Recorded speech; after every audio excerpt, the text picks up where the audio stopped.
Thank you, and welcome all this morning. Thank you that you've gathered here to listen to me today. As you can see, I brought a coffin, and my original plan was to make a great entrance by jumping out of that coffin, but I've been told that might be a bit overwhelming. But I did bring this coffin for a reason. Today I would like to tell you how the thing that I despised most became my thrive and passion in life. Here you see a picture of my father. And though you might not immediately recognize it, that little girl on top of his shoulder is me. For as long as I can remember, I've always been Daddy's girl. That was just my purpose in life. But when I was 16 years old, my father passed away. And my father's funeral was everything it shouldn't have been. I wasn't allowed to speak at the ceremony, neither was my name mentioned on the memorial card. To be honest, this was the worst way to start my new life without my father. But don't worry, I didn't come here today to tell you about my personal loss. However, this story is the foundation of my business. Let's go a few years back from today. I was a student studying at Design Academy Artemis in my graduation year. And about 2 years ago, I was on the quest for the perfect internship. After successfully finishing my internship at fashion designer Marga Wijmans, I knew fashion would never bring me the fulfillment that I was looking for. Don't get me wrong, most of my income is spent on shoes, but I'd rather walk on them than talk about them all day. Therefore, I challenged myself to find the perfect internship with a deeper meaning. So when I saw the next shitty Father's Day commercial on television, I knew what I had to do. So I started my internship at one of the biggest funeral companies in Holland. Eventually, I graduated with a trend forecast for the funeral industry. This trend forecast was focused on modernization and personalization of the funeral business and all its rituals. To be honest, I was shocked to notice nearly all funerals are the same to one another. Sure, not every funeral is identical, but the experience is roughly similar. A few days after your loved one dies, we gather to speak our condolences, either at home or at a local venue. We receive a memorial card in the mail, chosen from a standard catalog, with matching text from that same catalog. On the day of the ceremony, we come together to say our goodbyes and close the middle-class wooden coffin. The funeral home is booked for 45 minutes, while your chairs are still warm from the previous morning, family. In the same formation, we feel the same pain. We listen to music from the funeral top 10 while wiping our tears away, while the next family is waiting in the hallway. Nowadays, we customize every single thing in our lives. So why do we accept these unpersonal funerals? The main reason we don't command more from this moment of grief is because we simply just don't know what options we have. We're just not informed. For example, have you ever thought about your own funeral? Yeah? Chances are, if I ask you to describe a hearse, you'll think of something like this. But if you're really into Tesla, wouldn't you prefer something more like this? And would you like your ceremony to be held at a local crematory? Or would you like your family and friends together at a barn? And your ashes, would you like them to be scattered at the sea? Or would you like to turn them into a diamond? These are just a few options. Now, I don't have the illusion that I will be the Messiah to change the entire funeral industry or its rituals. However, I can question funeral businesses about how, but mostly what, they communicate towards their clients. Let's take a closer look at the position of the funeral director. The funeral director, let's just call him Peter for now, used to be a local authority, just as the family doctor was. Once your loved one died, you called Peter. Peter visited the family, took them by the hand and showed them the few options they had for the ceremony. The family had little saying in this and put all their trust in Peter. But unfortunately for Peter, times are changing. More and more funeral businesses are on the rise.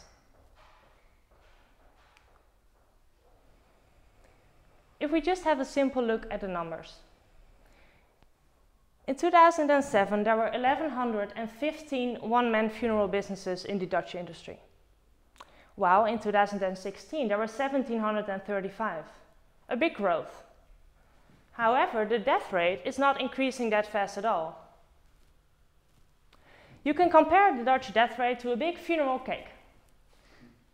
So Peter used to have his local cake all to himself. He could eat it on his own.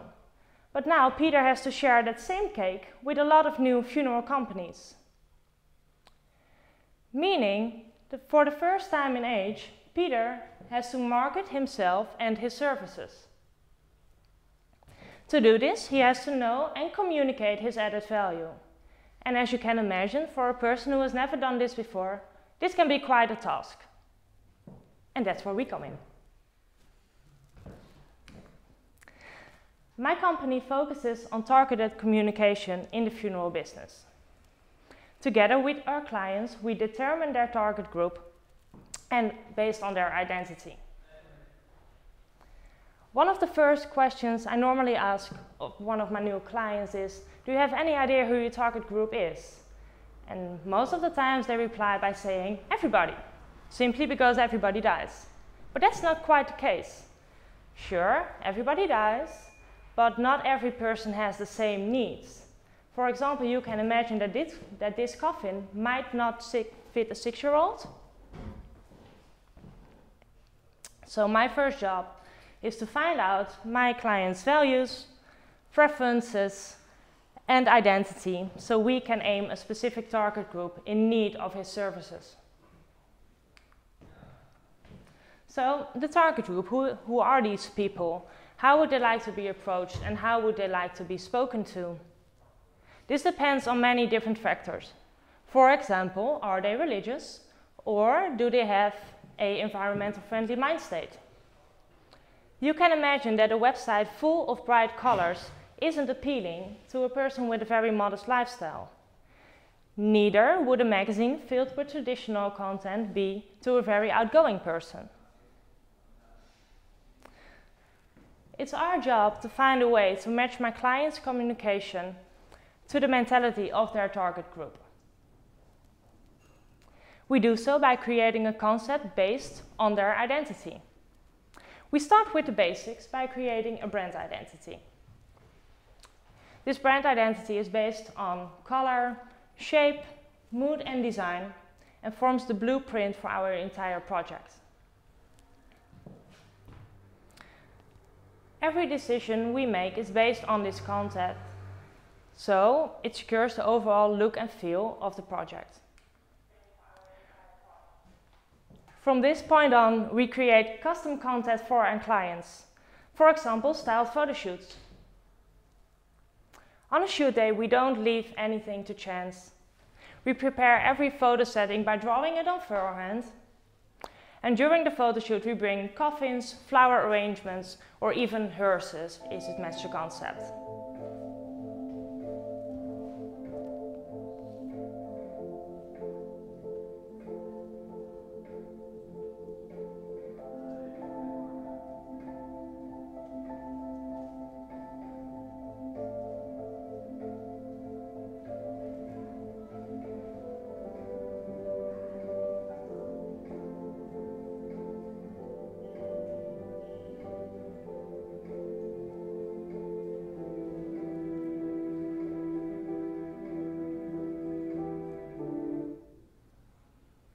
resulting in a series of pictures that communicate our client's identity, which allow them to connect with their target group.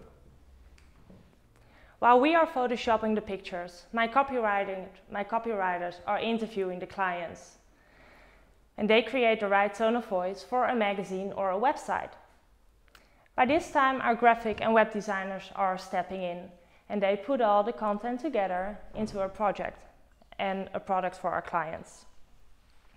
The main thing for us to keep in mind while creating content is my client's target group and the original concept, resulting in powerful custom products that show the identity and the added value of my clients. I started my business 2 years ago from a very personal motivation.